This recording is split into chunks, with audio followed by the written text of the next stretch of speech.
So today we are celebrating Teachers' Day.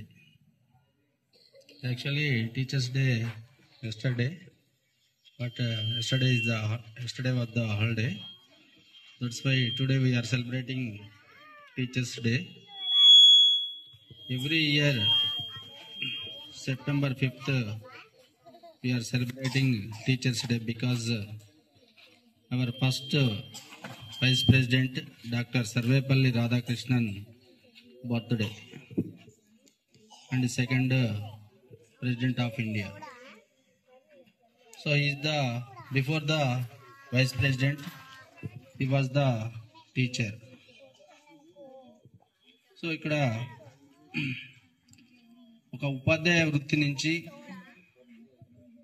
అత్యున్నతమైనటువంటి ఉపరాష్ట్రపతి పదవిని అలంకరించినటువంటి తమిళనాడుకు చెందిన తిరునట్టై విలేజ్కి చెందినటువంటి సర్వేపల్లి రాధాకృష్ణన్ 1888 సంవత్సరం సెప్టెంబర్ 5వ తేదీన జన్మించడం జరిగింది. సరే, తల్లిదండ్రులు సామాన్య కుటుంబంలో, అంటే ఆర్థిక పరిస్థితి సామాన్యంగా ఉన్నా కానీ ఈయన కష్టపడి చదువుకొని ఉపాధ్యాయ వృత్తిని చేపట్టడం జరిగింది. సరే, ఫస్ట్ ఉపరాష్ట్రపతిగా ఎన్నికైనటువంటి సర్వేపల్లి రాధాకృష్ణన్ను 1952లో అతని స్నేహితులు, మరి అక్కడ తనకు చదువునటువంటి గురువులు కూడా అతని పుట్టినరోజు సందర్భంగా సన్మానించడానికి రావడం జరిగింది. అయితే నాకు కొత్తగా పుట్టినరోజు మీరు చేయాల్సిన అవసరం లేదు, ఒక పవిత్రమైనటువంటి ఉపాధ్యాయ వృత్తి నుంచి నేను ఈ పదవిని అలంకరించిన కాబట్టి మరి నేను పుట్టిన రోజును ఉపాధ్యాయ దినోత్సవంగా ప్రతి సంవత్సరం సెప్టెంబర్ 5న ఉపాధ్యాయ దినోత్సవం చేస్తే బాగుంటుంది, ఉపాధ్యాయులకు కూడా గౌరవప్రదంగా ఉంటుందని సూచించడంతో అప్పటి నుండి ప్రతి సంవత్సరం భారత ప్రభుత్వం సెప్టెంబర్ 5న ఉపాధ్యాయ దినోత్సవాన్ని నిర్వహించడం జరుగుతుంది. ఇక్కడ తల్లిదండ్రుల తర్వాత మరి అంతటి సమానులైనటువంటి వారు ఎవరంటే గురువులే. మనకు తెలుసు, ఒక సంస్కృత శ్లోకం ఉంది, గురు బ్రహ్మ గురు విష్ణు గురు మహేశ్వర గురు సాక్షాత్ పరబ్రహ్మ. అంటే గురువు అనేవాడు, మరి ఇక్కడ బ్రహ్మ అనేవాడు మనను పుట్టిస్తే, అంటే మనకు జన్మనిస్తే, అంటే ఆ తల్లిదండ్రుల ద్వారా మనకు ఈ జన్మనిస్తే మనం జన్మించిన తర్వాత ఒక మనిషిగా విజ్ఞానవంతులైనటువంటి పౌరులుగా తీర్చిదిద్దడంలో ఉపాధ్యాయుల పాత్ర చాలా ఉన్నది.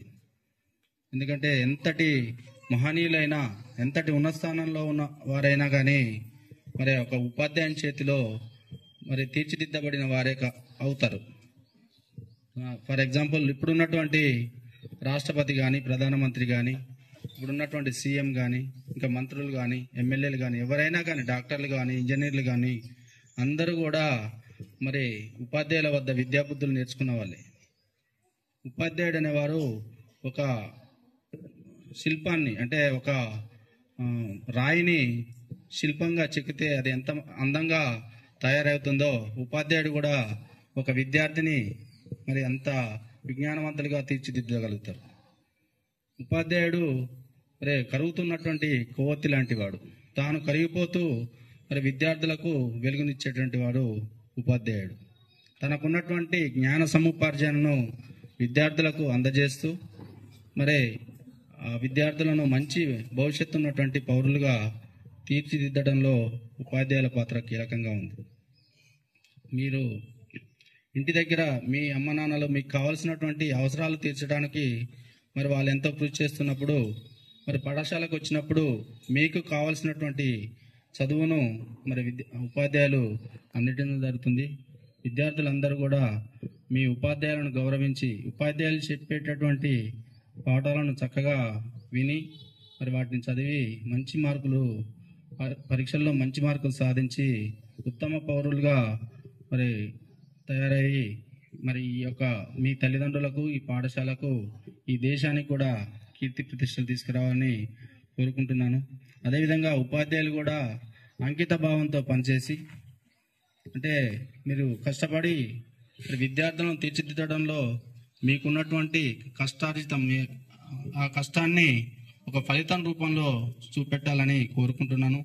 ఎందుకంటే ప్రతినిత్యం మనం ఇచ్చేటువంటి ఏదైతే విజ్ఞానం ఉన్నదో ఆ విజ్ఞానాన్ని ద్వారానే వాళ్ళు ఒక మంచి స్థాయికి ఎదగగలుగుతారు. కాబట్టి ఉపాధ్యాయులు వినూత్న రీతిలో మరి తమ విద్యార్థులకు విద్యను అందించాలని కోరుకుంటూ ఈ ఉపాధ్యాయ దినోత్సవం సందర్భంగా మన పాఠశాలలో అంటే ప్రతిరోజు మీకు వచ్చి విద్యాబుద్ధులు నేర్పుతున్నటువంటి ఉపాధ్యాయులకు మరి పాఠశాల యాజమాన్యం తరఫున చిరు సన్మానాన్ని చేయడం జరుగుతుంది. ఈ కార్యక్రమంలో ఉపాధ్యాయులందరూ మరి పాల్గొని ఈ యొక్క యాజమాన్యం యొక్క ఆతిథ్యాన్ని స్వీకరించవలసిందిగా కోరుతున్నాం. థ్యాంక్ యూ అనండి.